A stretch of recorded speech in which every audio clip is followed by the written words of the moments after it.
Bonjour, bienvenue dans l'émission Coach Live. Nous allons vous analyser le match retour de Ligue des Champions, Bayern contre PSG. Donc ici, le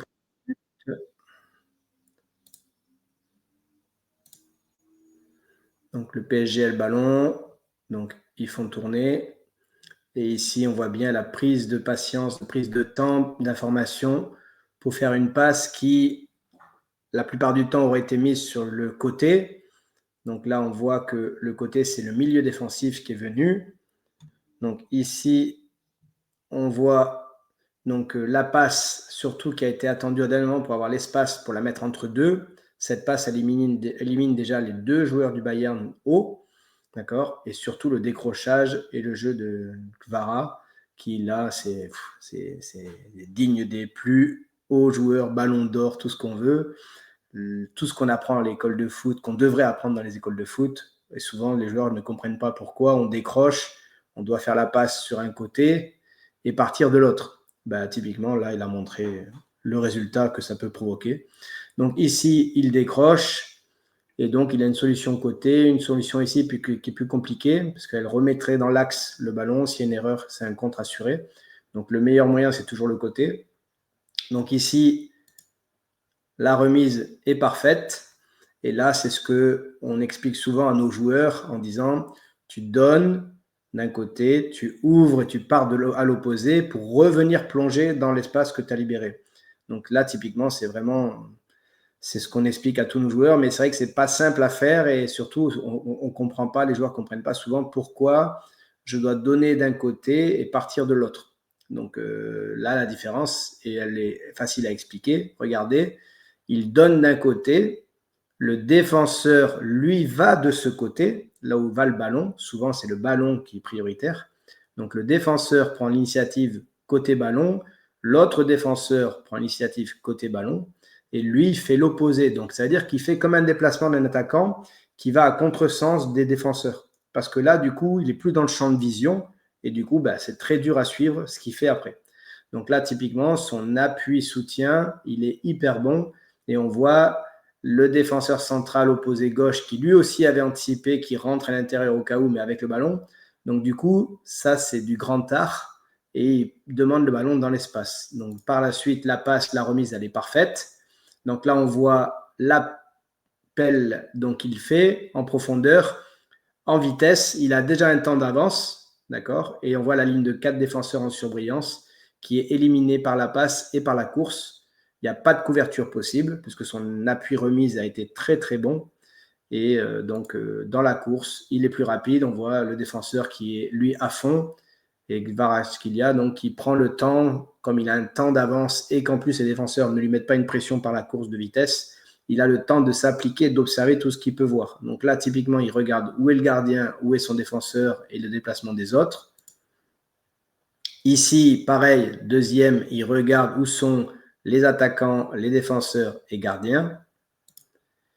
Et ici, donc, il sait qu'il y a le 1 contre 1 possible, mais le gardien, on connaît les qualités, et il a dû sans doute voir qu'il y avait un 4 contre 3.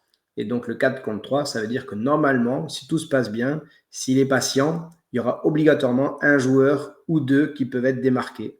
Parce que la logique, c'est que le premier défenseur va venir défendre le premier poteau, l'autre défenseur va essayer de venir contrer le centreur, et là, du coup, on a un 3 contre 1 pratiquement derrière, avec un joueur qui doit essayer de trouver la meilleure solution de qu'est-ce que va faire le centreur. Donc ici, on continue. Et là, il a attendu le dernier moment. Donc il y a bien un défenseur qui vient au contre, un défenseur qui vient fermer la porte, le premier poteau.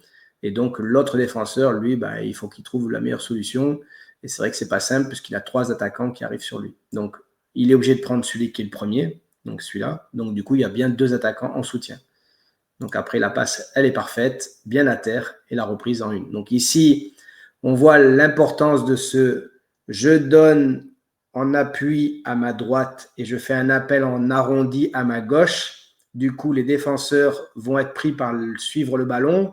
Et moi, par contre, pleine vitesse. À partir du moment où j'ai donné, je ne me pose pas de questions, je fais pleine vitesse et je pars dans l'espace. Il me la met, il ne me la met pas. C'est pas mon problème. Moi, j'ai fait mon job de remettre côté droit. Je demande en contournant côté gauche Et donc, après, c'est une question de vitesse, de propreté de son appui et de propreté donc de celui qui est en soutien qui devra la remettre en une propre dans l'espace, sachant qu'il n'y a plus de couverture, donc c'est parfait. Le mouvement est vraiment parfait. Et donc, la course de vitesse, son défenseur en 1 contre 1, il est battu. Là, on voit le 4 contre 3.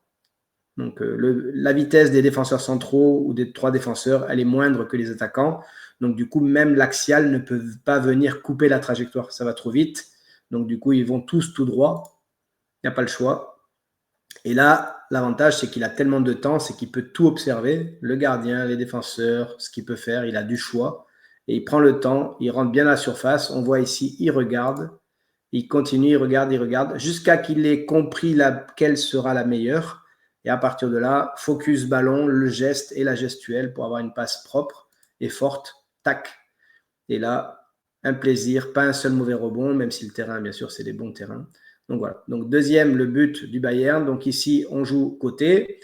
On voit le placement défensif très bon du PSG. On voit l'état d'esprit d'équipe. On voit le défenseur Marquinhos, le capitaine, qui, n'oubliez pas, c'est toujours le joueur à l'opposé. Alors, il y a le latéral qui est plus loin, mais il s'aligne normalement à l'axial. C'est lui qui décide l'alignement. Donc, lui, il est bien dans la couverture de tous les autres joueurs et c'est lui qui décide de mettre hors jeu le joueur. Donc là, il y a celui-là qui se met hors jeu parce que Marquinhos bloque.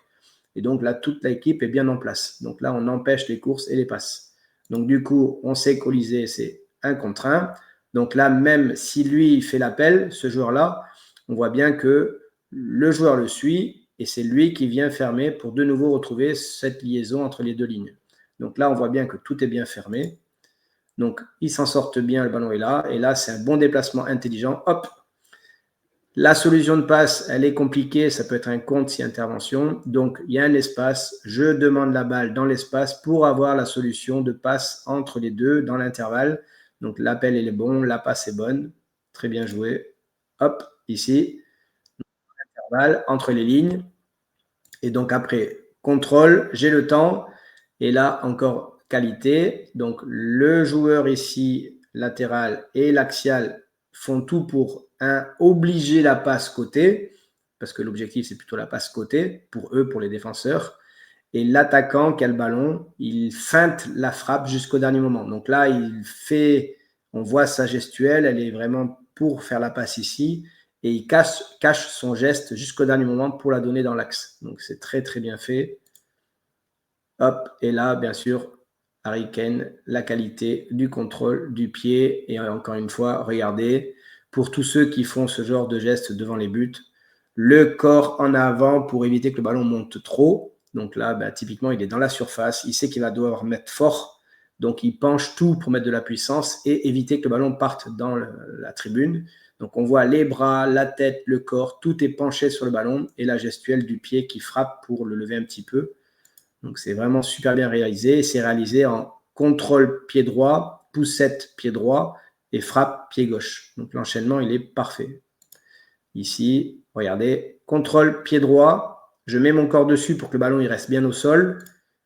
Je pousse pied gauche et j'enchaîne sur 2 pas rapides avec le pied donc opposé. Donc, contrôle pied droit, pousse pied droit, frappe pied gauche. La rapidité d'exécution et la frappe. C'est parfait. Donc, vraiment un très beau match, une petite finale ou une grosse finale avant l'heure. Après, il y aura la grande finale et la grosse finale. Donc, encore une fois, merci de suivre les épisodes et les analyses vidéo. Laissez un commentaire qu'on continue à diffuser. En tous les cas, un réel plaisir. Ce sont des gestes et des choses que vous pouvez apprendre à vos joueurs.